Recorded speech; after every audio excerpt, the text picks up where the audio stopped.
Pozdravljeni, sem Marja Milič in poslušate MoneyHow, prvi podcast o upravljanju denarja pri nas.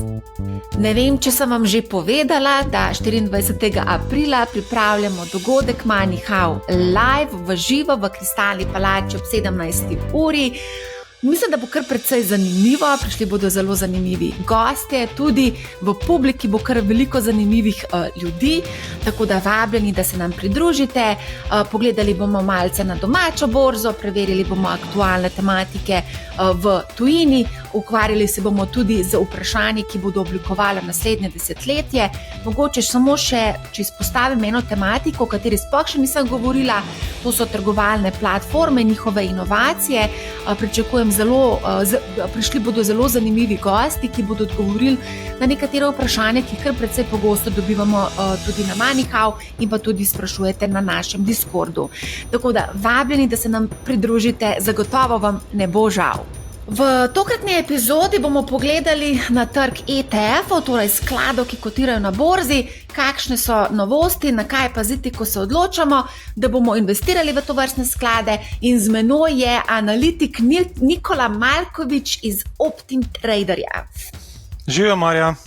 Zdravo, Nikola. Midva sva posnela epizodo o ETF-ih pred natanko 3 leti z naslovom Skok v ocean ETF-ov, namigi izkušenega trgovalca. Povezavo bom objavila tudi v opisu epizode. Danes bova pogledala, kaj se je v teh 3 letih zgodilo v tem oceanu, kakšne so novosti, malce bova osvežila znanje investiranja v ETF, skočila bova tudi na spletno stran Just ETF, tam je zbirka vseh teh ETF-ov. Tako da, kar greva v akcijo? Greva, super, jaz sem pripravljen. No, super. Pred 3 leti, ko smo se pogovarjala, je bil ful vroč sklad od Cathie Wood, ARK Innovation. Načeloma Evropejci ga ne moremo kupiti, ne moremo dostopati do tega sklada, ker nimajo tako imenovani KIT, torej dokument s ključnimi informacijami. Danes so pa zelo vroči, če temu lahko tako rečem, promptni Bitcoin ETF-i, do katerih prav tako ne moremo dostopati preko tujih brokerjev, ker tudi nimajo tega KID-a. Sem pa zvedla od nekaterih domačih brokerjev, da pa vsem ponujajo možnost investiranja tako v ARK Innovation kot v te promptne Bitcoin ETF-e, s tem, da pač stranka mora podpisati obratno solicitacijo, to je ta dokument, ker v bistvu vlagatelj prevzame vsa tveganja. Pa daj mi povej, Nikola, koliko je sploh zanimanja med malimi vlagatelji za en tak promptni Bitcoin ETF in zakaj bi se sploh zanimal človek? V bistvu zanimanje je kar veliko, no. Moram priznati, ta marketinška, oziroma to, kar ljudje berejo v časopisih, da je prišel spot Bitcoin ETF v ZDA, je nekako populariziral to zadevo, predvsem za tiste, ki se nočejo ukvarjati z kriptomenjalnicami, z odpiranjem računov, z prenašanjem bitcoinov na hladne denarnice in tako naprej. Tako da mi pri nas smo tudi videli precej zanimanja, pa še vedno cena zelo lepo raste, ne? Torej smo nekako ponovno v bull marketu, nov zgodovinski vrh na bitcoinu. In žal je, mislim, to 3 leta nazaj se ni nič spremenilo, v bistvu še vedno tuji brokeri ne ponujajo ameriških ETF-ov, nekateri naši slovenski ponujajo, tako da isto kot 3 leta nazaj, mislim, da isto smo se tako pogovarjali, tako da pač lahko dostopajo, pač so pa tudi določeni produkti podobni, dajmo temu reči, kot spot ETF-i v ZDA, tudi v Evropi, manj popularni, seveda, ker tudi evropski trg je manj popularen, če gledamo tudi manjše, predvsem manjše od ameriškega, ampak so določeni inštrumenti, kot pravim, podobni kot ETF skladi, in lahko tudi prek teh trgovalnih platform dostopamo tudi do spot ETF-a oziroma do Bitcoina, Bitcoin spot ETF-a. Zakaj bi nekdo šel v to? Predvsem zato, da ima vse nekako na enem mestu, vse na trgovalnem računu, torej delnice, potencialno obveznice, ETF-e in potencialno tudi izpostavljenost do Bitcoina, glede na to, to je spet vroča zgodba. Nekako, ne bom rekel, na navednicah, vsi služijo spet, ker imamo nov zgodovinski vrh, kar pomeni, kdor je kadarkoli kupil Bitcoin, je v plusu, oziroma zdaj, kaj je bila korekcija, je lahko v minusu, ampak pač to je zdaj vroča zgodba, poleg AI-ja in ostalih zadev, in enostavno vemo, kakšni smo ljudje, čustveni, če se vsi pogovarjajo okrog nas, da služijo, zakaj pa ne bi še mi probali malo biti del te rasti, No, zdaj, ki si omenjal artificial intelligence oziroma umetno inteligenco, a so kakšni specializirani ETF-i, ki investirajo izključno v te podjetja, ki se ukvarjajo z AI-jem, poleg seveda teh klasičnih? Pravim, evropski trg je precej manj razvit z vidika ETF-ov, tudi v Ameriki, ne vem, tudi imaš spletne strani, ker dejansko ti lahko najdeš delnico, rečeš, ne vem, jaz bi želel videti Nvidio in tiste ETF-e mi najdi, ki imajo, koliko je Nvidia, v kakšni teži ima v določenih ETF-ih. Ne? To lahko mogoče tudi kasneje pogledava, kar recimo ta stran Just ETF nima. Ne? To bi bilo recimo super, saj jaz ne vem, da jo ima, mogoče premium account ima, ampak recimo, ne, da ti daš noter Nvidia in ti vrže, ok, tale sklad ima 30% Nvidia. Ok, želim se izpostaviti na AI, na Nvidio, nočem kupiti Nvidie in bi vzel nek tak ETF. Tako da obstajajo te ETF-i tudi v Evropi, ampak številčno jih je pa precej manj, kot pa v ZDA. Katera spletna stran pa je to?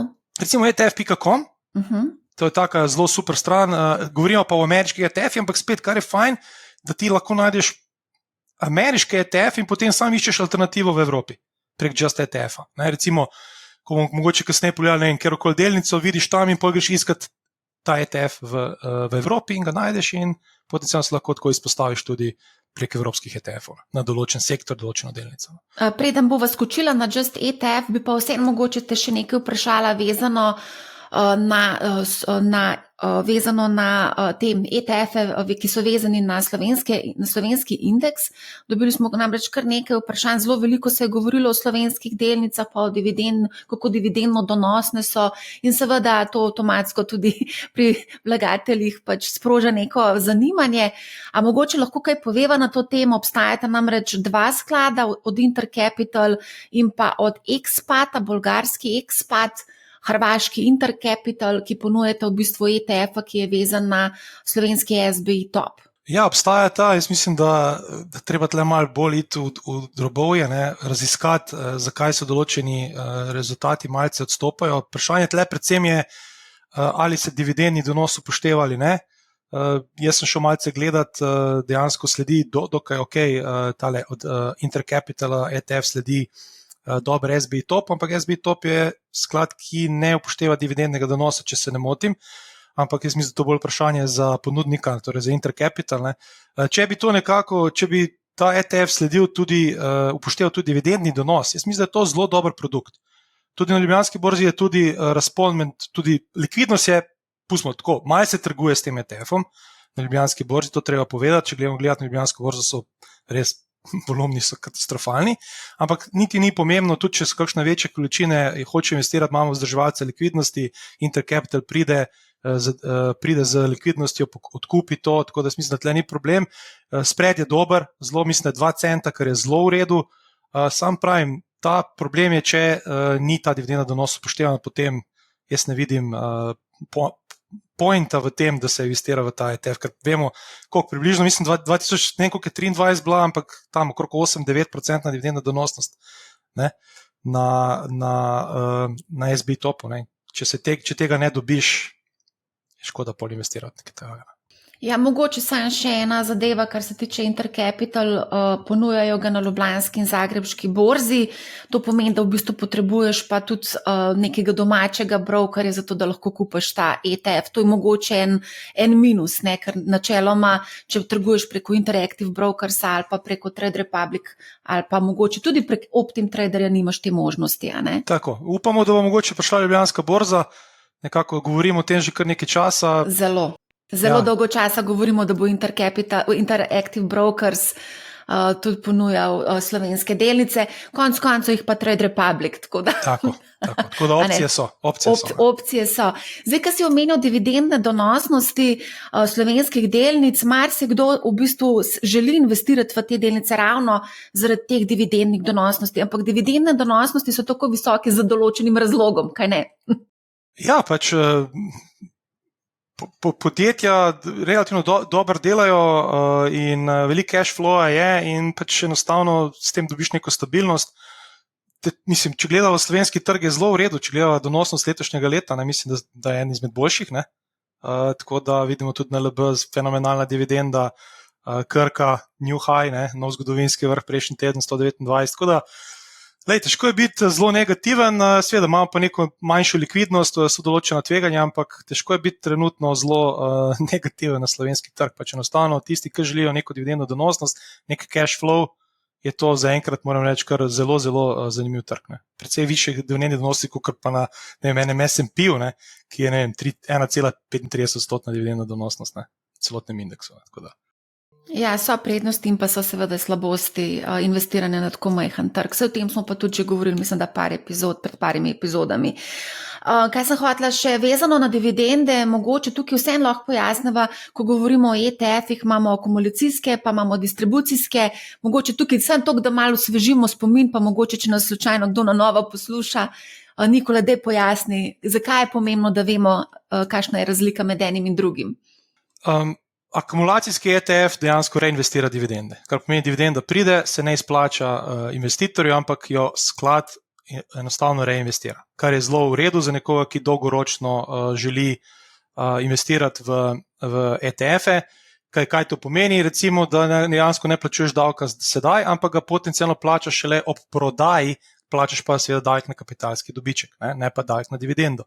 In po trenutni zakonodaji po 15 letih, če se proda ETF ali pa delnica, ni davka, kar pomeni, da s tem, če res dolgoročno investiraš, imaš zelo ugoden, imaš nek davčni ščit, dajmo temu reči, pa davčno optimizacijo in na dolgi rok se to lahko precej pozna. Medtem, ko pa tisti ETF, ki redistributira, torej plačuje te dividende, pa enostavno pol dobiš to dividendo, kvartalno, letno, polletno, odvisno od ETF-a in plačaš na to davek, odvisno kakšen davek, odvisno tudi, kje je domicil tega ETF-a, tako da to je lahko precej zapleteno, ampak tako bi jaz predlagal, če nekako stavite na dividende in če želite res optimizirati, potem bi predlagal, da se iščejo ETF-i, ki imajo domicil na Irskem. Ker Irska je nekako, dajmo temu reči, ne bom rekel davčna oaza, ampak ker ne rad upravljam tega izraza, ampak trenutno se trenutno najbolj pozicionirajo v Evropi. Predvsem, če gledamo recimo za akumulacijski ETF. Pa če recimo gledamo ameriške delnice, glede na to, da je Amerika trenutno največji delež ima v svetovnem indeksu, in recimo akumulacijski ETF, ki dobi ameriške dividende, plača 15% davek, to je tuj davek, ki ga plača Ameriki. Medtem ko pa recimo ETF-i, ki imajo domicil v Franciji, Luksemburgu pa Nemčiji, recimo predvsem Francija pa Luksemburg so tista večja, pa plača se 30% davek. Ker trenutno ima Irska ta nek dogovor, ko ima tako obliko ETF-ov, da lahko te mednarodni sporazumi dejansko se upravljajo tudi za ETF-e. Z tega vidika je Irska najboljša in tudi večji upravljalci v Evropi, Amundi, BNP Paribas in podobni, selijo ETF-e iz Luksemburga v Irsko. Vse to niso velike razlike, Marjan, ampak recimo, če gledamo samo S&P 500, 1,35 recimo dividendna donosnost, razlika je 0,15 oziroma 15%, tako nekje 0,2% približno na leto, si na boljšem, če zbereš irski ETF ali pa, oziroma ETF, ki ima domicil v Irskem, pa recimo v Luksemburgu. Tako da to se mi zdi zelo pomembno, tako da če želite, tudi recimo, če dobite dividendo iz Irske, dobite bruto dividendo ven in pol plačate v Sloveniji 25% davek. Ni tistih 30% v Franciji ali pa v Luksemburgu in potem ti Slovenija ne prizna, moraš iti, zelo so zapleteni procesi dobiti nazaj te davke v Evropi in potem, ker Slovenija ti pa upošteva samo 15%, ko ti pol plačaš 30% potencialno v Luksemburgu, pa še razliko med 15 in 25 in še dodatnih 10. Tako da lahko relativno preplačaš, če ne zbereš pravilni ETF. Tako da domicil na Irskem ETF po moje najboljša izbira in iShares in ostali velike teh ETF-ov, ki imajo domicil na Irskem, mislim, da so to najboljše izbira. Se greva kar pogledati na Just ETF, gremo pod domicil sklada in tukaj vidva, da je pri Irski 1518 skladov na voljo. To je res ena taka pestra, vidimo, da je iShares, Vanguard, Invesco, vsi so dobesedno, na vse možne indekse tudi. Tako. Preden pa midva še malo bolj detaljno obdelava ta Just ETF, bi pa jaz mogoče vseeno omenila še Kitajsko, ker se mi je zdelo zelo zanimivo, da je ponudnik indeksov MSCI v bistvu izločil 66 delnic oziroma podjetij iz tega MSCI All Country World indeksa. Okay. Med delnicami, ki bodo izločene oziroma so se izločile 29. februarja, so nepremičninski razvijalci, potem imamo neki iz zdravstvene panoge, neko tehnologijo imamo tudi, tako da tudi letalske družbe. Zanimiva taka pestra druščina. Kitajska ima pa itak cel kup nekih problemov zdaj, ne? Ja, tle predvsem pomembno, a se bo tudi delež Kitajske potem znižal, ne? To je zdaj vprašanje. To ne morem preveriti ta podatek. Zdaj, če se bo znižal potem, mislim, da je trenutno Kitajska približno, lahko bi pogledali tale od Vanguarda, ki je najbolj zanimiv, mogoče kasneje, mislim, da tam okrog 2-3% Kitajska predstavlja v tem All World MSCI indeksu. Samo pomembno je, ali bojo zamenjali, ali bojo sami izločili in s tem se bo tudi utež Kitajske zmanjšal. Ne? Tako da to je samo vprašanje, ampak ja, Kitajska ima težave, Kitajska je trenutno geopolitično zelo tvegana in seveda po temu primerno tudi relativno zelo poceni, z razlogom seveda. Nekako primat prevzema Indija v tem delu, seveda Japonska prav tako, ampak ja, zanimivo, ker vemo, kaj se zgodi takrat z Rusijo, ne? Ko enostavno so prišle sankcije in je MSCI tudi popolnoma ukinil, dal na nič, ne? Izločil jih je iz svojih izračunov, seveda te delnice so tudi pol bile vredne nič, ne? Ker nisi dejansko mogel jih prodati. Tudi pri nas, recimo, pa na Interactive Brokers imaš prav te escrow accounte, kjer so parkirane te ruske delnice, v primeru, če se bo kdaj sankcije odpravljene, da mogoče se bo pa kaj zgodilo s temi delnicami, ampak to trenutno pač vredno nič in enostavno je pač to bila ena izguba. Ampak ja, tisti, ki se noče recimo izpostaviti na Kitajsko, enostavno ne zbere All World ali pa enostavno reče, le tiste 2%, ki je Kitajska notri, pač bom sprejel to tveganje, če se slučajno karkoli zgodi, da bi Kitajsko popolnoma izločili iz teh izračunov. Zdaj, ko si omenil Indijo, tudi slišam tudi med našimi poslušalci, se najdejo kar taki, ki bi želeli tudi investirati v Indijo, da ujamejo ta vroči val. Kako pa gledaš na indijski trg? Indija je spet z razlogom je visoko, ne? Super prihodnost, rast bruto domačega proizvoda se pričakuje, rast nekako delniškega trga, ne vem, nekatere projekcije za 100% v naslednjih ali pa do leta 2030, da bi bil tudi trg večji od Nemčije 2027, ampak seveda z razlogom je tudi Indija toliko visok, ne, ker res izjemna rast, če gledamo neke kazalnike, vidimo, da je zelo, zelo draga v primerjavi z Japonsko ali pa z Kitajsko, tako da jaz tle, veš kak je to, ne, vroče zgodbe, vprašanje, če je timing najboljši, jaz bi tako rekel, da če do zdaj nisi investiral v Indijo, pa če res nimaš dolgega roka, pa da si pripravljen DCA-jati, kar pomeni dodajati o potencijalnih pacih, da Indija trenutno z vidika timinga ni najboljša izbira, po mojem mnenju. Če bi pa prišlo do korekcije, pa ja, ampak če se greš Indije, potem mesečno, 3-mesečno, polletno, kolikor se odločiš, pa dodajaš za nekaj časa, ne, mogoče par let in potem držiš in verjameš v to zgodbo. Ne. Ker Indija, kot kaže, bi lahko prevzela primat Kitajske, predvsem zaradi tega, ker ni večjih geopolitičnih tveganj, pa res rast je gospodarstva izjemna. Ne. Japonska pa ne, po letu 89, nove vrhovi, 34 let, koliko smo čakali na to, da so dosegli nove vrhove, kar pomeni DCA spet zmaga, ne, tako da kljub temu si moral nekaj časa čakati, spet investiranje delniške trge spet zmaga, dajmo tako reči, ne, ker Marja, moraš vedeti, da vedno, ko smo govorili o nekih dolgoročnih investiranjih delniške sklade pa v delnice, ne, smo vedno nekako izpostavili Japonsko, ta pok balona 89, ne se ni dogajal, ne, in če imaš res dolg horizont, ne, preko slej priješ pol na nulo, ne, tako da nekako japonski trg je s tem nekako pomiril dolgoročne investitore, da sedaj tudi Japonska sedaj na tem zgodovinskem vrhu zgleda v redu, tako da pač ja, enostavno dolgi rok deluje, dokler pač bomo videli, ampak zaenkrat deluje dolgi rok. Ja. No zdaj, ko praviš, dolgi rok deluje, dokler pač ne, a veš, zdaj marsikdo govori, da pač se ta balon res napihuje na vseh možnih trgih, ne, koliko časa se bo še napihoval, kdaj bo počil, veliko se špekulira, govori se o raznih stopnjah napihnjenosti balona, mislim, da je že tako bizarno. Ne? Ti si rekla 6 zadnjič. Ja, jaz sem slišala od upravljalcev premoženja, da smo na 6, ne, zdaj mogoče smo že na 7, ne vem. Mislim, če nisi res aktiven trgovalec, potem je to zelo težko napovedati. Ker veš, tudi leta recimo 95 v ZDA ko je bil tisti prvi boom, pa smo rekli, joj, pa to je visoko, mislim, so rekli, ne, jaz takrat, če nisem bil aktiven, ampak smo pol imeli tak bull run 5 let, da nobeni pričakoval, do leta 2000, ko je dejansko res počelo.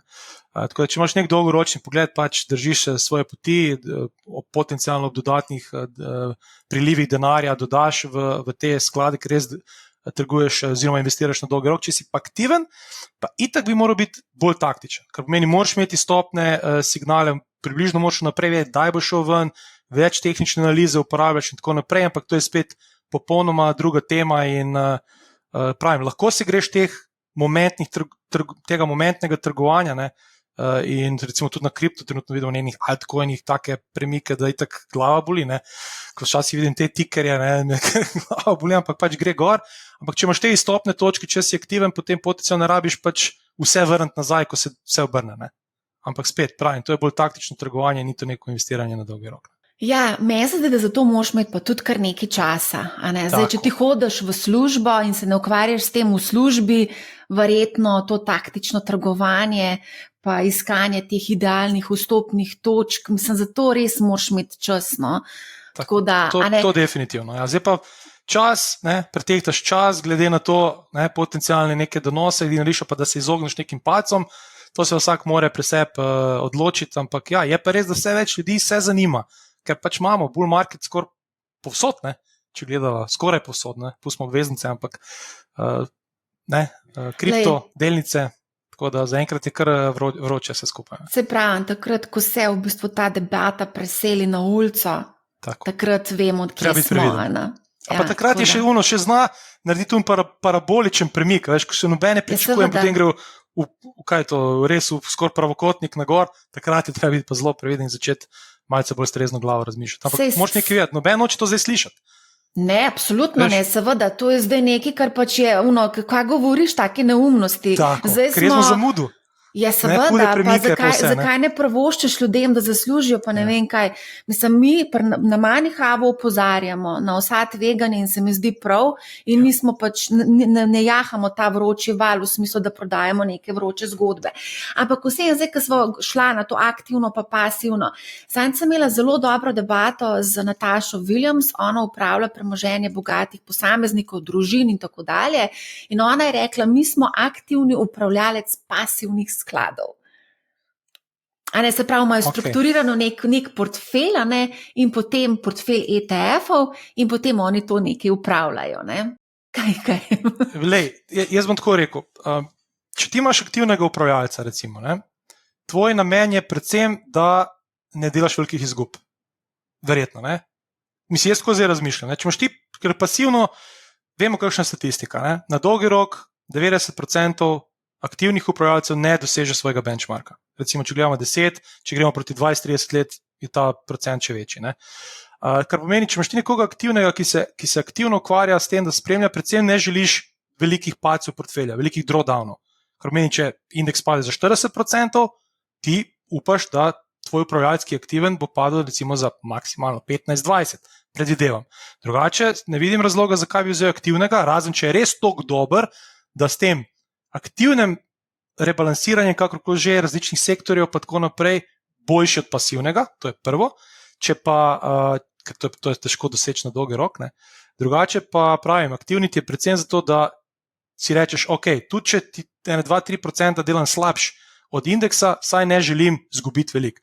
Ker moraš se vedeti, da niso vsi 20, 25, 30 let. Imaš ljudi, ki so 60, 65, imajo res veliko potencialno nabranega denarja, privrčevanega in ni pripravljen iti čez vse te vrhove in doline in tako naprej, ampak želi neko potencialno, neko stabilnost, ne želi iti v obveznice, čeprav obveznice so trenutno, pa tudi money market so trenutno ponujajo zelo solidne donose, ampak želi pa vseeno biti izpostavljen tej potencialni rasti na delniških trgih. Aktivni upravljalec predvsem tlep vstopi in nekako pazi na to, da ne pride do teh večjih padcev portfelja. Da izstopi recimo na podlagi spet različnih indikatorjev, različnih odločitev, ampak predvsem zato se mi zdi aktivni upravljalec zanimiv. Če pa tega ni, pa ne vidim razloga. No, v glavnem, ko si zdaj omenil tudi benchmarke, ko ti aktivno upravljaš oziroma ko pač upravljaš neko premoženje, fajn, da pač imaš tudi neke cilje postavljene, pa da imaš mogoče nek benchmark oziroma ponavadi imajo to bolj aktivni upravljalci, en mali vlagatelj tega nima, primerja se recimo z S&P 500 ali pa mogoče s kakšnim drugim indeksom in je to. A greva mogoče sam pojasniti razliko med tako imenovanim price indeksom, ta meri gibanje tečajev in tako imenovanim total return indeksom, ki meri celotno donosnost delnic. To sva sicer že nekaj omenjala na začetku, pa mogoče bi bila vsem tukaj zanimiva primerjava, ker ponavadi se pri nas upošteva v bistvu te cenovne indekse, ki pa ne upoštevajo dividend. To sva tudi že povedala, ne? In to lahko je zelo zavajajoče, tudi ker je lažje doseči, tako kot sva videla na primeru slovenskega tega ETF-a, pač ne, lažje dosežeš cenovni indeks kot pa total return, ne? Sploh pa, če ta indeks ima veliko dividendno donosnost, ne? Ker kaj se zgodi recimo za ceno delnice, ko prije do X-data, X-dividend data, ne? Govorijo o teoriji, ne? Torej, če neka delnica izplača 1 evro dividende, bruto, če se vse ostane enako, bi naslednji dan morala delnica padeti za 1 evro. Ker ti tega denarja, pač to se bo izplačalo in tega ni. In seveda, ne vem, pride NLB, izda dividendo, ne vem, kolikor 9-8% in naslednji dan NLB mora delnica padeti za 10%, ne, ker ni več te dividende, ne. In če si ti ta indeks boš to upošteval kot 10% padec, ne, če sam ceno gledaš, ker je popolnoma nesmisel, ker ti si dobil to dividendo, pač plačaš davek, 15% plačaš davek, ko dobiš 75% te dividende, ampak ti to dobiš. Tako da to, da nekdo ima kot benchmark price index, vmes pa dobiva dividende, pa jih reinvestira, to ne vidim nobenega smisla, no, konec koncev. Ko primerjamo jabolka z hruškami in ni to, ne. Ja, in zato je tudi fajn, da preverimo, kakšni so benchmarki upravljalcev premoženja oziroma teh klasičnih vzajemnih skladov, ne, ki v bistvu so aktivno upravljani skladi in imajo nek benchmark, ki pa ponavadi ni samo en indeks oziroma en recimo S&P, ampak so neke sestavljanke se grejo, ne.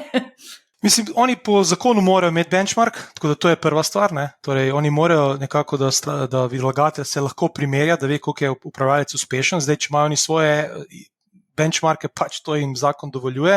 Bolj ko zakomplicirajo, težje to primerjavo narediti. Jaz ne vem, doskrat ne vem, če sploh vzajemni skladi kažejo te primerjave med svojim benchmarkom pa svojo uspešnostjo sklada, ampak če to se takoj lahko vidi, če je uspešno ali ne. Pri ETF-ih pa ni tle veliko filozofije. S&P 500 indeks je S&P 500 indeks. To je moj benchmark in That's it. That's it, 100%, ne, pa ne vem, kakšen drug, ne. In večinoma ETF-i pač razlika samo v upravljalski proviziji, ki je seveda zelo nizka zaradi pasivnega upravljanja, plus stroški trgovanja in ki se tudi že grejo proti zelo nizkim nivojem in enostavno, če se ne želiš nekega aktivnega upravljanja, če veš, da jaz želim biti v trgu, gor dol, je to za 95% ljudi najboljše izbira. A greva sam še malo skočiti na te naše ETF-e, ki so aktualni, recimo takrat, ko smo se midva pogovarjala, so bili tudi zelo aktualni ESG ETF-i, takrat je bil to neki hype, ne. Kaj pa danes, recimo veliko se govori o farmaciji, o hujšanju, a ne, cel kup nekih zdravil je, potem imamo 2 vojni, a ne, se pravi obrambna panoga. Kako je s temi ETF-i, ki spremljajo tako nišne panoge? To je pa tisto, kar je trenutno vroče, takrat so bili ESG skladi, jaz veliko ne bi govoril o tej temi, ker ne bi se kom kaj zameril, ampak videli smo, da niso najbolj uspeli, ker velikih igralcev, ki so zagovarjali ta koncept, nekako grejo ven iz tega in tudi vidimo, da veliko denarja gre ven iz teh skladov, ker dejansko niso se držali čist vseh načel, kakor so si zadali, ampak še vedno imaš pa investitorje, ki želijo nekako biti social responsible in podobno, še vedno je povpraševanje potem, ampak ni pa to vroča zgodba. Vroča zgodba so polprevodniki, AI, kot si povedala, v zdravstvu, predvsem problem pri zdravstvu je, da sploh v Evropi ni takih dobrih ETF-ov, ki bi šel prav v te nišne zgodbe, ali Eli Lilly, Novo Nordisk in podobno. Eli Lilly, pa Novo Nordisk, to vemo, zdravila proti debelosti in tako res brutalni premiki. Večinoma se lahko izpostaviš na neko zdravstvo, Biotehnologija postaja zanimiva, tam se kažejo neki zelo zanimivi premiki, čeprav če bojo obrestne mere zelo visoke, pol ni to najboljši segment. Pa pravimo, obrambni sektor je zanimiv, spet pa tle težko najdete v Evropi, ker ni toliko razvit trg, kakor v ZDA, ker dejansko najdeš ETF na karkoli želiš. In to je mogoče malo naša slabost v Evropi, ampak predvsem vidimo mi tudi, včasih je bil ta clean energy recimo zelo zanimiva zgodba, ko je bil res boom, solarna podjetja, pol vemo, obrestne mere so šle gor, vse skupaj se nekako je tudi počel tam balon in enostavno tudi so delnice padajo brutalno za 50, 60, 70%, tudi ETF, če gledamo clean energy, od iSharesa je precej padlo. Da spet treba biti previden. Jaz vedno rečem, te spet vroče zgodbe, moraš biti spet malo bolj aktiven, ne spet dnevno, ampak moraš biti pa vseeno malo bolj aktiven, ker recimo, če me nekdo prije pa reče, jaz bi rad investiral na dolgi rok. Težko se fokusiraš na določene sektorje, ker ne veš, ker sektor bo delal dobro. Če ti kupiš nek globalni sklad, potem bo tudi ta sektor, ki bo dober, bo tudi večji utež imel. In ti se zagarantiraš, da boš v tem sektorju, ki bo najbolj vroč, ker bo tudi ta sektor največji utež imel. Če pa ti rečeš, da energija je dobra za 3 leta, pa ti S&P naredi, pa World Market, Global Stock Market naredi, 30, ti po energiji pa naredi 5, imaš veliko tveganje. Tako da za večino globalnih skladi so najboljši.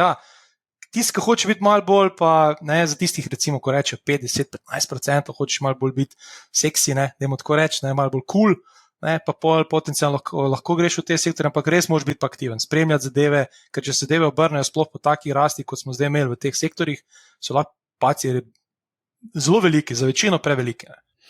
Sej, ko ti govoriš, večkrat si rekel dolgoročno. Dolgoročno pomeni na delniških oziroma na borzi, najmanj 5 letno, oziroma 7, oziroma še več, 10, 20, 30, 40 let. Ampak pogosto, ko poslušamo zdaj razne te, ki pač svetujejo razne naložbe, v bistvu predlagajo neke naložbe, iz katerih je relativno hitro treba izstopati. To je tisto, kar govoriš, da pač moraš biti zelo aktiven. Ja, v bistvu, za te naložbe moraš biti aktiven, res, mislim, drugače. Tudi za konkretne delnice, naprimer, slišimo neke namige, kupi to pa to delnico, za koliko časa, kdaj boš izstopil, moraš vedeti, zakaj si kupil, zakaj greš v neko naložbo, kdaj boš ven izstopil, to si povedal na začetku, enako velja tudi. Mislim, poglej, ti če nekom slediš, Marja, če že nekom slediš, moraš slediti, vsaj po mojem mnenju, nekom takem, ki reče tudi, ko gre notri, kje bo šel ven, že vnaprej. Ali pa vsaj pove, da je 5% alokacije noter. Ker če te zdaj rečem, Nvidia je super delnica in ti to kupiš in zdaj to pade za 70%, ti še vedno rečem, super delnica, super, pa kako super, če 70% padla. In si rečeš, ni to dobro, jaz sem tebe poslušal, nisi mi povedal, rekel si mi, da je dobra delnica, nisi mi povedal, da iti ven, če je slaba delnica, oziroma če se kje spremeni. Tako da, če ti kom res slediš, potem treba biti zelo previden. Ampak to, kar si povedal, si pa zelo dobro povedal, da ta more povedati tudi, kdaj bo izstopil. To je ključno, ampak te informacije pa ne dobimo. Ker to je bilo ko je bilo 2020, ko je bil ta res boom po COVID-u. In so se tudi, jaz to ful spremljal, jaz sem v svoji zgodovini 20 let na trgu, sem bil na toliko stvari naročen, da ti ne morem povedati, tu govorimo o 10,000 evrih in več sem že dal za te naročine, za testiranje in gordo. Večinoma takrat so vsi rekli, te delnice so super, top, te grow delnice, ARK delnice. Noben pa ni imel exita. In potem je vse skupaj se sesul, seveda oni pač imajo subscription, oni so malo spremenili in so rekli, veš kaj, te delnice so še vedno dobre, dajte DCA-jati te delnice. Čakaj malo, zdaj si mi rekel, da jih kupim, jaz sem jih kupil za enkratni znesek, zdaj pa mi rečeš, da je DCA.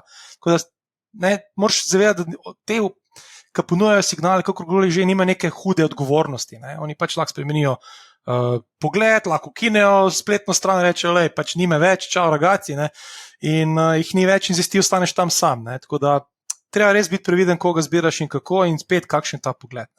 Točno to, kar si rekel, moraš biti odgovoren pri tem, kar počneš, ampak večina ni zaradi tega, ker se veš, kaj počnejo. Pač to je pač nek vroča zgodba, vroča žemljica in vsi zdaj hočejo biti del tega in so pripravljeni kupiti, kot si tudi sam rekel. Se ni nič narobe, če ti rečeš, da je 5% portfelja v to. Jaz se s tem ne vidim nič narobe, ker ta 5% ti že pove, tudi če gre na nič, zgubiš 5%. Ne moreš pa reči samo To se mi zdi super in zraven nič ne pove. Daj greš ven, koliko lokacija portfelja, nič, ker to je v bistvu zelo pomembno. Zadnjič sem se pogovarjala z enim takim, ki seveda javno priporoča nakup določenih delnic. Je rekel, to mi je bilo ful zanimivo, ker je rekel, po moje bomo to delnico enkrat tudi prodali. To me je ful smešen. Mislim, spet, če to 5% portfelja, se lahko greš tega.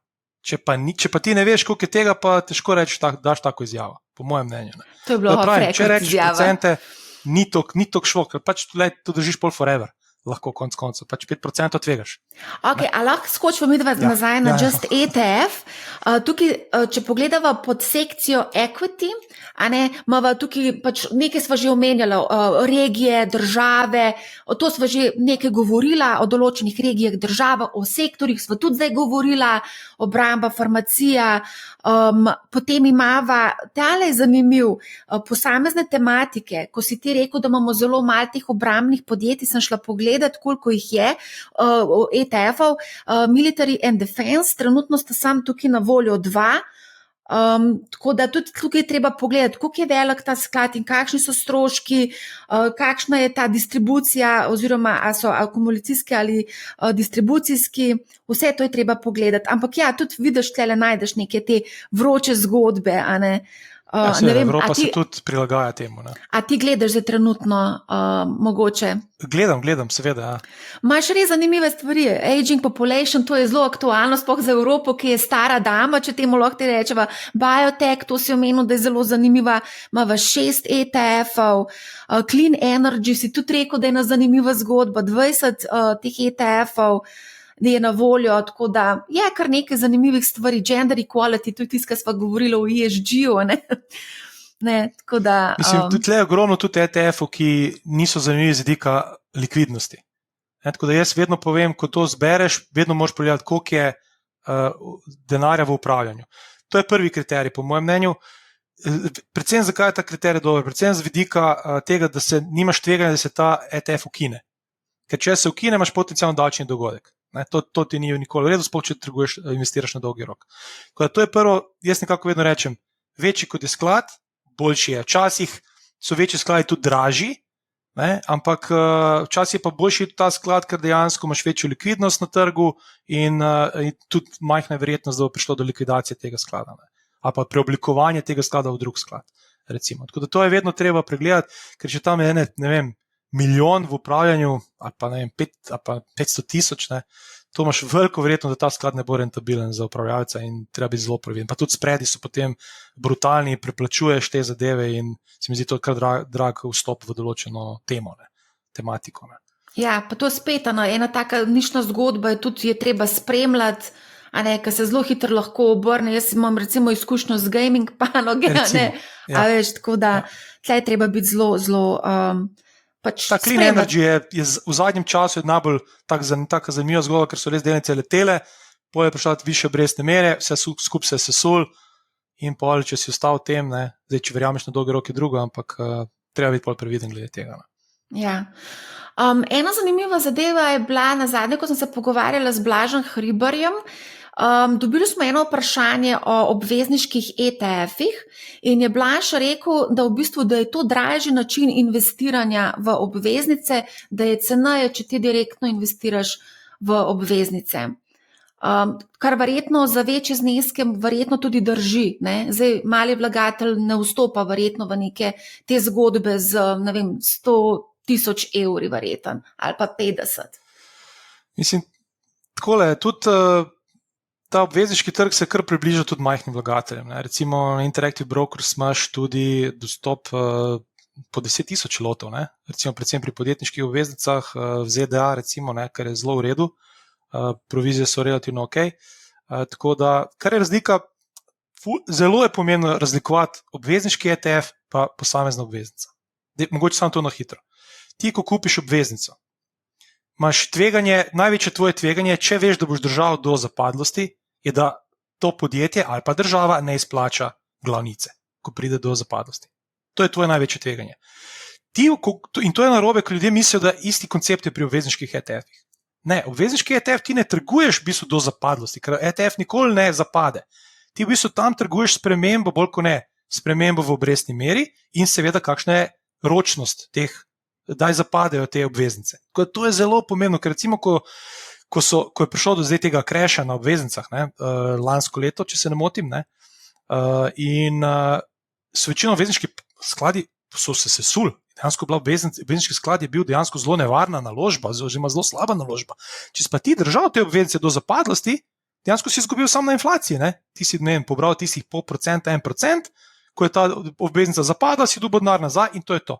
Tako da to je veliko ljudi se tega ni zavedalo in so mislili, mi smo v obvezniškem skladu, zakaj je moj obvezniški sklad padel za 20%, 30%, ne vem, tudi 40%, ti si z dolgoročno zapadlostjo. Tako da to je ena stvar, ki je zelo, zelo pomembna, da se zavedate, da obvezniški ETF skladi so relativno varnejša naložba, ampak če so obrestne mere nič in lahko obrestne bolj, ko ne grejo samo gor, bojo obvezniški skladi izgubili na vrednosti. In to je takrat bilo zelo veliko tveganje. Zdaj so že obvezniški skladi zanimivi.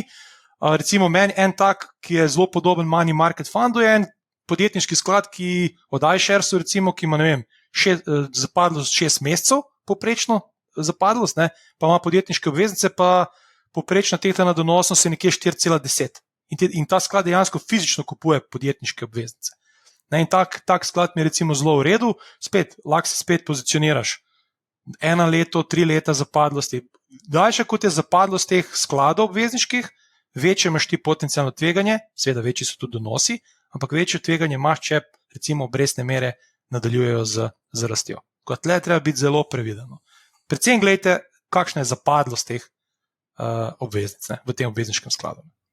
Se pravi, a greva skočiti malo na Just ETF, pa bojeva pogledati malo pod obveznice, dobro imava regije, države, imava tudi valute, pa imava ta bond type, tukaj imava več različnih vrst, od državnih do korporativnih, pa imava inflation linked, o tem smo tudi govorili že kar nekaj časa nazaj, 11 takšnih ETF-ov je, zanimivo.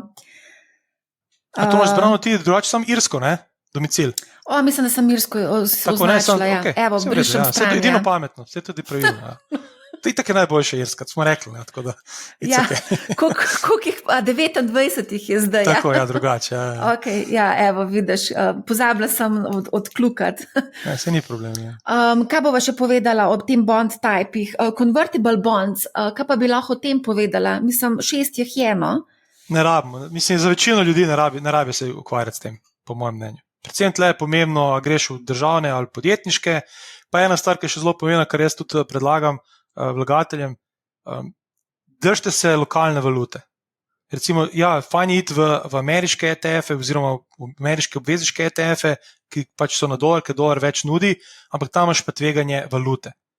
In če hočeš to valuto zavarovati, pač dodatno pa plačuješ to zavarovanje. Imaš tudi bond ETF-e, ki so hedged, ki imajo pač zavarovano valutno spremembo, ampak potem plačaš to valutno spremembo, na dolgi rok se to tudi spet pozna. Tako da jaz se pač držim pri obveznicah, ker so donosi relativno manjši, drži se evrskih obvezniških skladov in pač išči v evrsko obvezniških skladih donose, ki so ti zanimivi. To je po moje zelo pomembno. Sedaj pa, akumulacijski redistribucijski pri obvezniških. Če ne mislite držati dlje od 5 let, je čisto vseeno skoraj. Mislim, ni čisto eno, ker vemo 15% na Irskem, te razlike, če gledamo mogoče dividende, ampak večinoma tle ni nekih večjih razlik. Ampak če želiš nek cash flow, pač si plačaš davek in dobivaš nek denar, če pa želiš samo služiti na spremembi tečaja, pač enostavno lahko tudi vzameš akumulacijskega in se ne ukvarjaš s temi dividendami, ki prihajajo spet, lahko 4-krat na leto, lahko 1-krat na leto, odvisno od sklada. A greva kar naprej na ta maturity, tukaj si rekel, da je to ful pomembna stvar, ko se odločaš, pa mogoče povej, katera dolžina je tista, ki je najbolj primerna za enega dolgoročnega vlagatelja? Pazi, dolgoročnega vlagatelja spet, če res ne bo prodajal, če res dolgoročno gleda, pa bi rekel nekje za 7 let približno, max, če hoče res maksimizirati, lahko na 20+, pa bo res premiki hudi, nekako bi rekel ta med 3 pa 7 nekako ta najbolj optimalno, zdaj pa nekoga, ki hoče biti pa likviden, pa se drži do nekak 2 let, recimo. Do 2 let, pravim, jaz poleg money marketa se mi zdi ta od iSharesa se mi zdi, mislim, da je simbol je RNE, ki ki redistributira dividend oziroma obresti, pa RNX je ta akumulacijski, ki je pač iz iste te družine, torej isti ETF, sam RNX.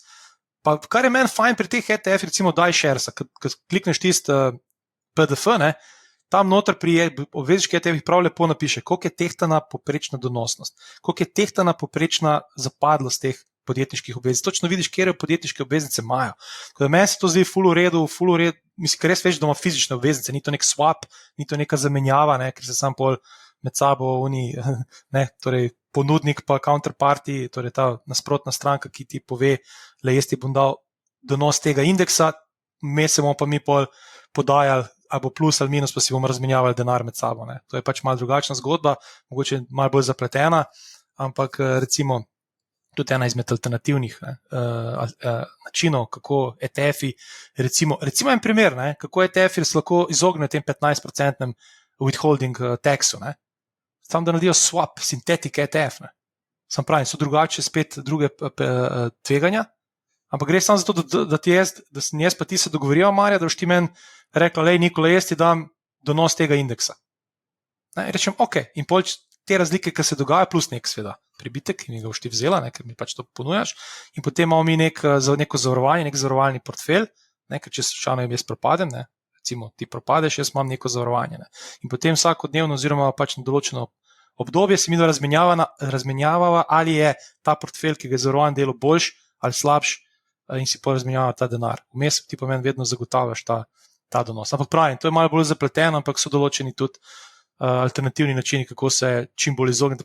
Po mojem mnenju, te sintetike ETF-i imajo preveliko tveganje, sploh na dolgi rok, po mojem mnenju, napram tem, ki imajo fizično prav inštrumente noter, pa vsaj sampling, torej da vsaj imajo nek vzorc košarek indeksu, ki mu sledijo.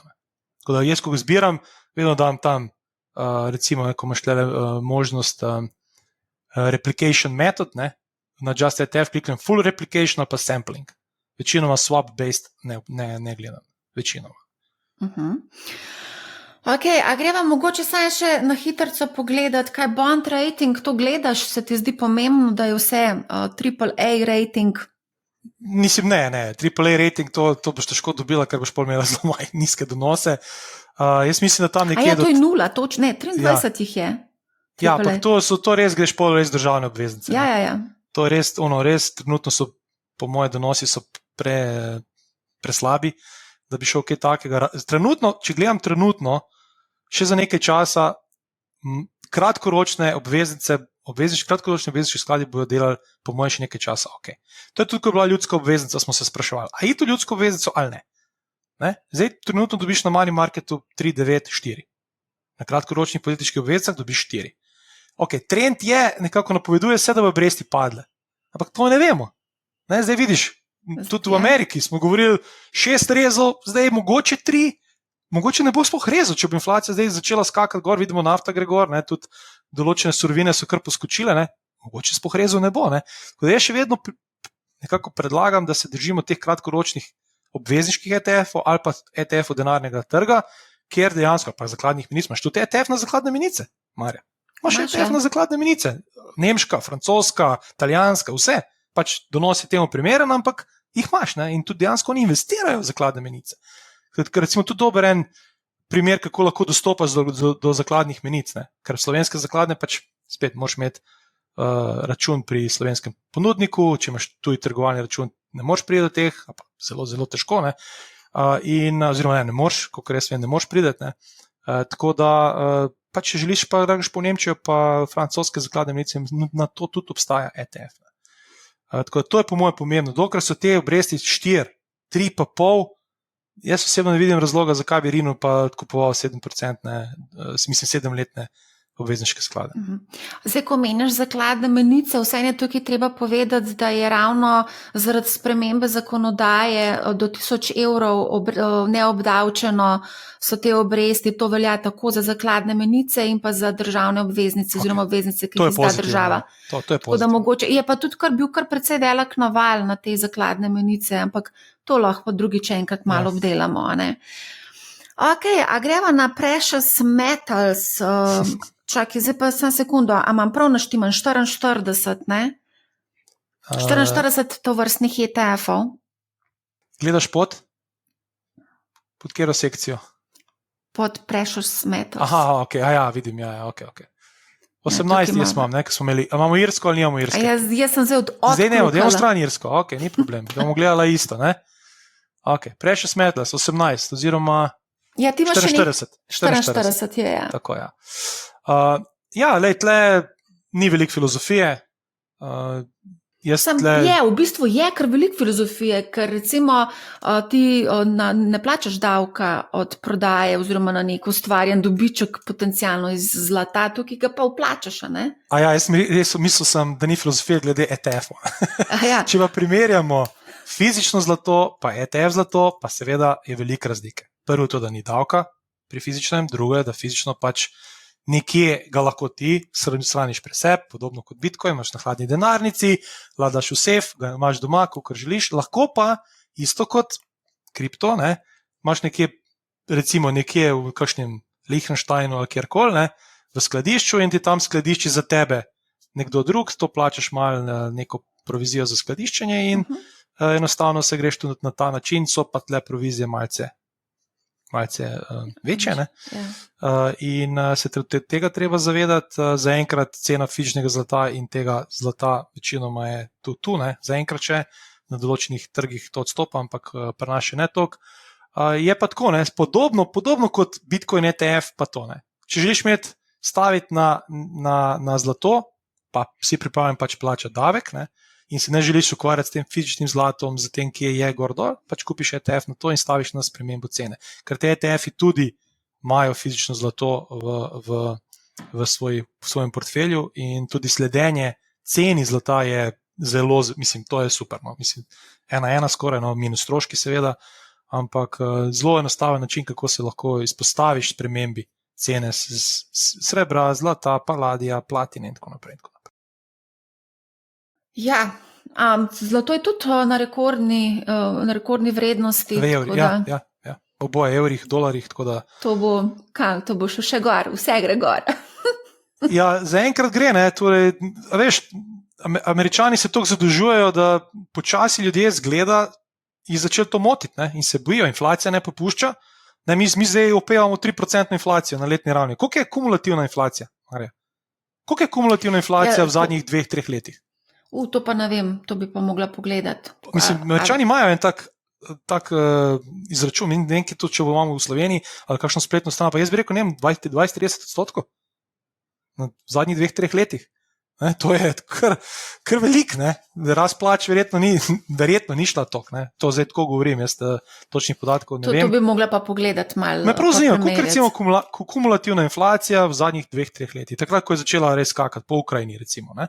To bi lahko bil tak zanimiv podatek. In pol tle dejansko vidiš, koliko si na kupni moči izgubil, ne. Pa to vemo, da je uradna inflacija, ne. Vem, da si enkrat tudi imela en izračun te osebne inflacije, ki si dejansko ti dajala noter v teži, več dan za benzin, več za hrano in si dobila pol inflacija Marije Milič, ne? Ja, samo moja inflacija ni bila taka, kot je bila takrat izmerjena, ni bila tako brutalna, ne? Okay. Čakaj, da sem najdla tlele nek kalkulator, da vidim, če mi bo preračunaj sem, da vidim. Ja, v kakšnem obdobju? Aha, sem sekunda. 3 leta. Se pravi, vzameva 2021. Februar bova vzela, okay. 21,2.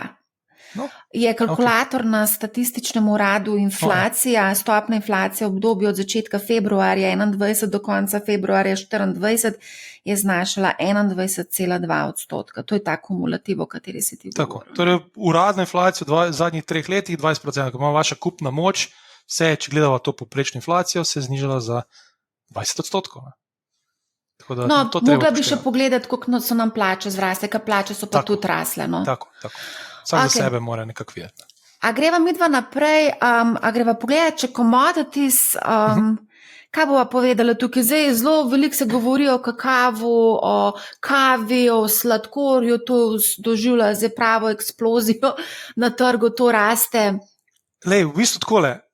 Kar je dobra stvar teh ETF-ov, slaba, kakorkoli obrnemo, je, da lahko dejansko investiraš v karkoli želiš. Pravim, Amerika je veliko bolj razvita kot Evropa, ampak v Evropi tudi vidimo, da se da.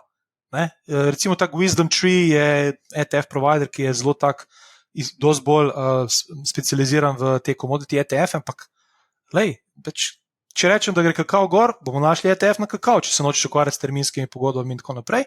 Ne? Pa gremo to, viš, imaš kava, en ETF, baker, 7 ETF-ov, koruza, imaš bombaž, en ETF, ne? Na nafto jih je 17 recimo, ne? In tako naprej in tako naprej. Tako da, če želiš se izpostaviti, pa pravim, nočeš iti prek teh terminskih pogodb, ker na terminske pogodbe obstajajo skoraj na vse, ne? Pač greš preko ETF-ov in probaš staviti na to, ampak pravim, zato moraš imeti nek pogled. Težko je zdaj kupovati kakao, ko je zrastel za 5x ali 4x, ne? Pa biti pameten, ne? Ker to spet moraš spremljati, produkcijo, povpraševanje, gor dol, ni tako enostavno, ja, nekaj šlo 5x, zdaj šlo pa še odtle še 5x. Pri surovinah je ponudba povpraševanja zelo pomembna, tudi količina, koliko se lahko proizvede, je zelo pomembna, tako da ni kot kripto, ker enostavno pač, ko gre in pač gre, dokler pač ne bo rekel, da ne gre več. Ne. Tako da treba biti previden, ampak pravim, možnosti za potrgovanje je veliko, tako da skoraj na vse, kar. Tle gledam, te sklade načeloma niti niso tako ful veliki, no. Ja, niso. Ja. Tako da tle to treba zelo paziti, no. Recimo kava je 26 milijonov veliki sklad, recimo, od Wisdom Tree na kavo. To je kar majhno. Tako.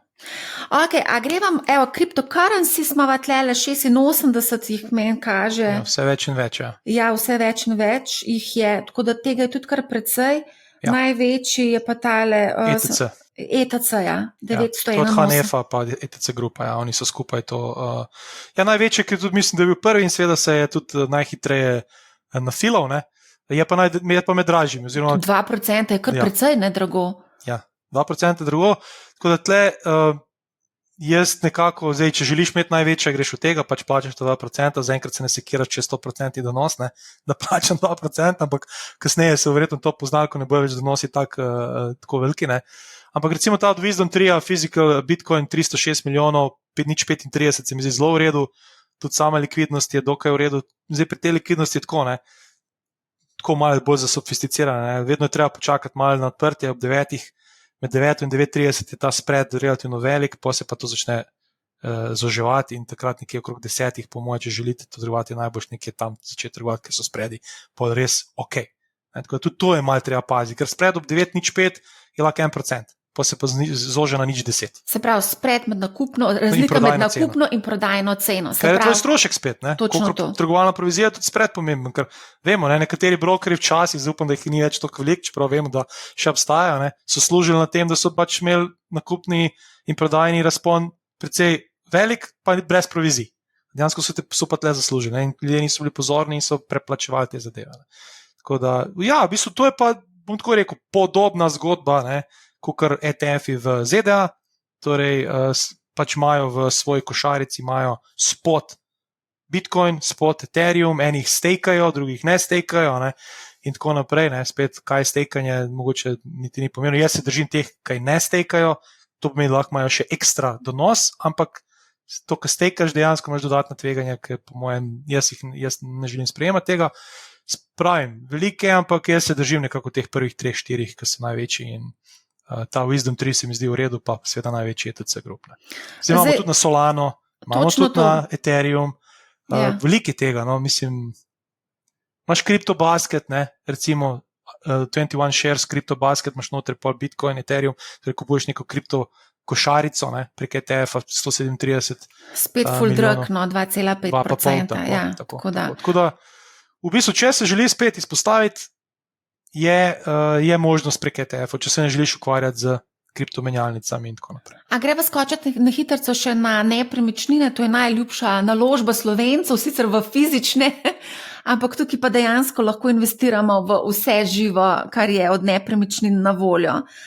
Vidim pa tudi, da imamo ta oddaj Sharesa, Develop Markets Property Yield je kar precej velik, pa tudi relativno ugoden. Ne? Tako, 0,59.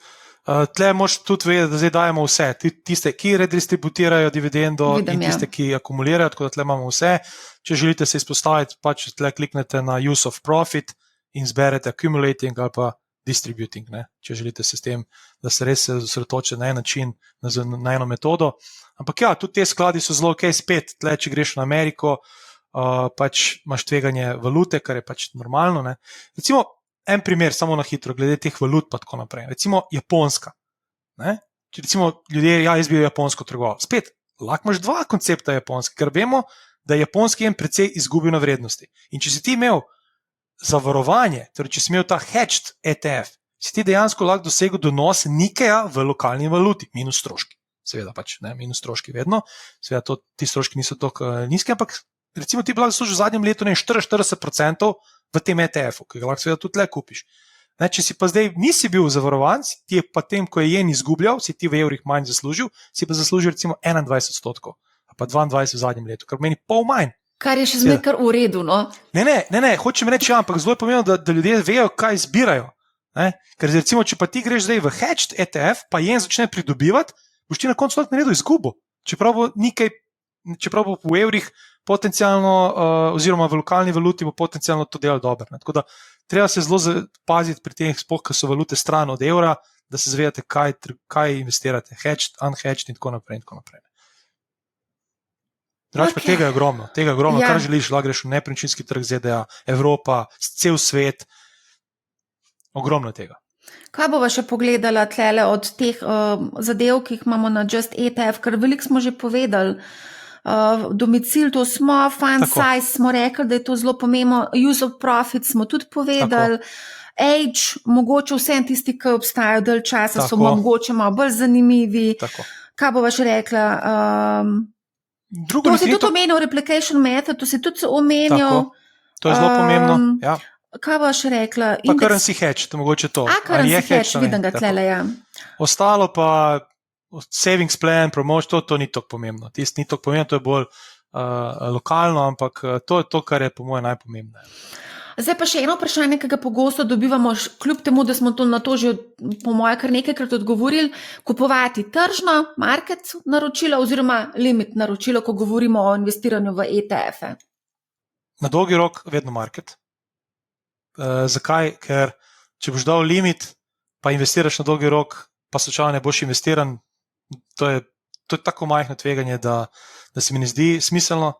Če investirate na dolgi rok, verjetno investirate v velike ETF-e, likvidne ETF-e, kjer je spread pač zelo majhen, tako da vedno market order za take stvari. Za tiste, ki pa imate večje količine, za enkratne investicije, pa limit order.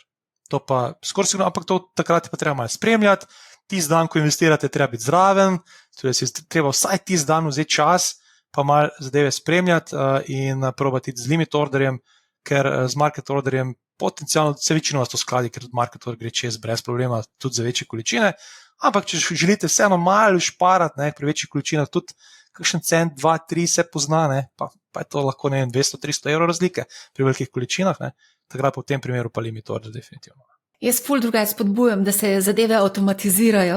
To se tudi se da. Mislim, pri teh platformah, ki obstajajo, tudi to obstaja, to je enostavno se ne ukvarjaš. Zdaj edino, kar včasih je malo jamrajo ljudje, ker pač ni tega trajnika, koncepta trajnika, kot je pri vzemnih skladih, ko dejansko res popolnoma pozabiš na vse.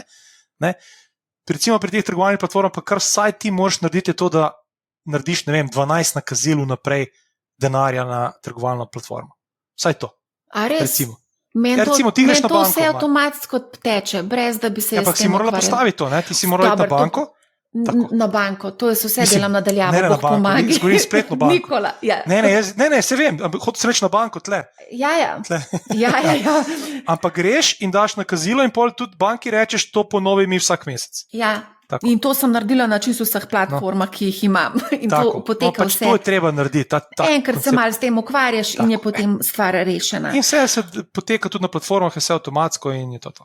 Zdaj, ko govoriva o teh različnih ETF-ih, dobila sem tudi vprašanje, kakšna je razlika med ETF-om in indeksnim skladom. Zdaj, 99% ETF-ov so v bistvu indeksni skladi, se pravi, da sledijo nekemu indeksu in te ETF-i kotirajo na borzi, Exchange Traded Funds, to pač to pomeni.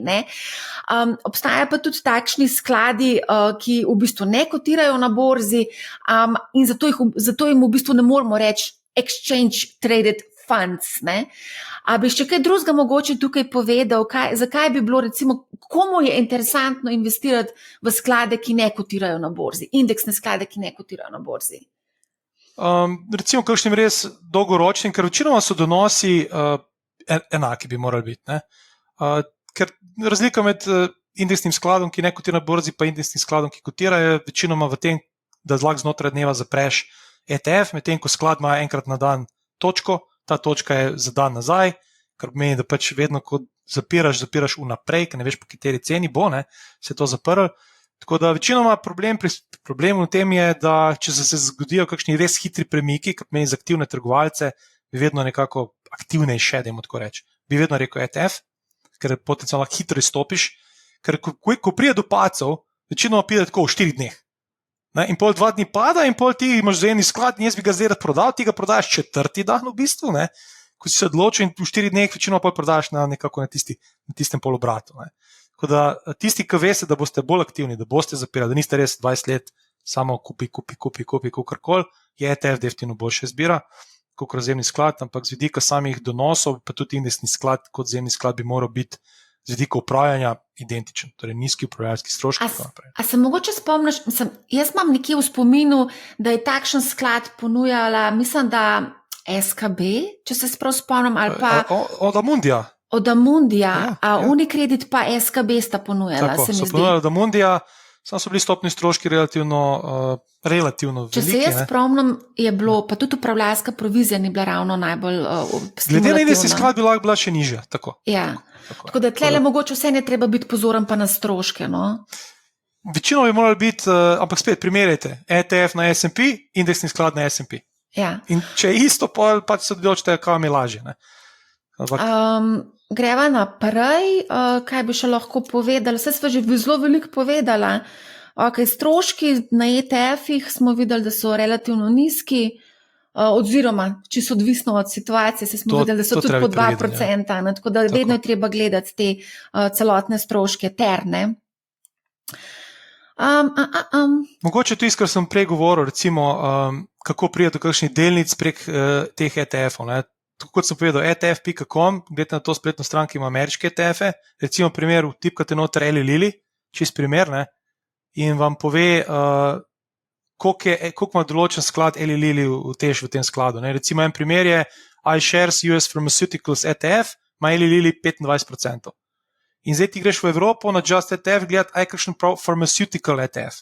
In pol v Ameriki, seveda, ki sledi Ameriki, in pol potencialno lahko repliciraš tak ETF, ker ima Eli Lilly 25%. In to lahko narediš za vsako delnico, ki kotira v ZDA. Ne? In tako naprej. Tako da, če želite nekako na ta način se izpostaviti določenim delnicam, pa parim delnicam, en tak način. Če bi Just ETF imel še to možnost, pa so pa zmagali. Če je nimajo.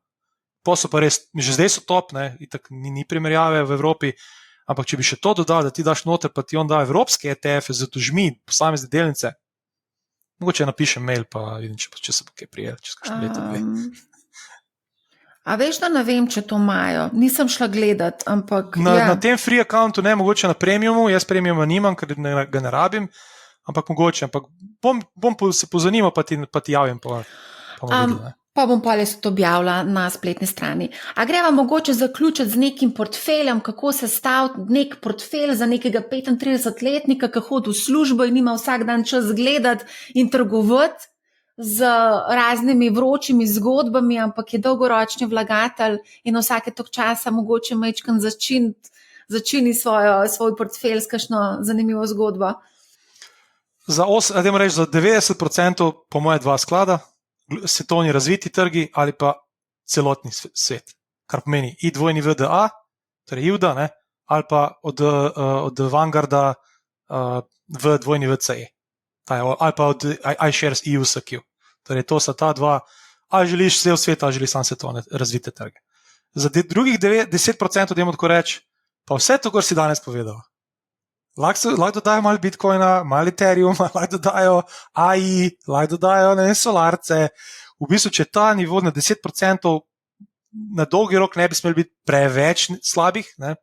Mogoče pa srečo pa rešil, imaš neko dobro zgodbo, ampak res jaz bi se nekako držal na teh 10% za nekoga, ki je 35. Jaz večinoma rečem za 35-letnika vse v delnice, sploh če imaš horizont 30-40 let, a pa 20-30 let vse v delnice, vsaj v tej prvi fazi. Tudi Blaž je prejšnji teden lepo povedal, ne, za tiste cikle življenjskega cikla, normalno zajamčeni z nekoga, ki je 65 pa 63, vem, da je problem, da bomo živeli potencialno dlje časa in tudi, da zajamčeni ne bojo mogoče ne bojo dosegali teh donosov, kot bi ljudje želeli, ampak nekdo pri 65 ne želi tveganja. Tako da A veš, to zdaj, ko govoriš, ne, poznam kar nekaj teh zgodb oziroma starejših, ki pa v bistvu imajo zagotovljeno neko pokojnino, neke prihranke, udobno živijo, ampak vsem tvegajo z delom premoženja ravno zaradi tega, ker to bodo podedovali otroci, ki so pa v tisti starosti, da lahko mogoče malo bolj tvegajo. Ampak to je spet horizont je daljši. Daljši horizont, seveda. Na koncu je čisto samo pomembno, kakšen horizont imaš. Tako da ta nasvet, da ko se mi približujemo nekemu cilju, mogoče vedno ne drži. Čisto odvisno od primera do primera. Zdaj, če ti imaš v bistvu dobro poskrbljeno za penzijo, pa vsem lahko mogoče z delom premoženja tvegaš. A veš, konec koncev bomo res živeli mogoče do 90. leta, ne? Ja, ampak tle je pomembno, ena stvar je pomembna, da ti veš, kakšen cash flow imaš. Če ti zdaj imaš portfelj, delniški, kakorkoli imaš in pobiraš vsak mesec ven tega portfelja, pa na letni ravni, potem moraš paziti na volatilnost. Ne? Recimo, ti Američani imajo 4%, dviguješ vsak let in gorlo. Zdaj, če imaš pa ti relativno dobro penzijo, pol ta cash flow imaš, pol ti s tem portfeljem lahko bolj tvegaš, kot pa če ne bi tega cash flowa imel, torej mesečnih prilivov na svoj račun. Ja, te 4%, to je res ameriška fora, ne? Ja, ki so gledali z računa in to nekako priješ čez. Zdaj, če so pa paci portfelja dlje časa, se pa te formule lahko porušijo in pa enostavno zbereš denarja lahko. Pri nas zaenkrat naši v bistvu upokojenci dobivajo še to pokojnino, ne vem, koliko 76%. Ja, mi vprašanje, kako bomo mi dva. Mi moramo poskrbeti zase, če se le da. Če se le da. Evo, Nikola, super debata. Se mi zdi, da si nam dal zelo veliko koristnih informacij, tako da iskrena hvala. Hvala za povabilo. Hvala tudi vsem, ki ste nas danes spremljali. Poslušajte Money How, ne bo vam žal in lep pozdrav.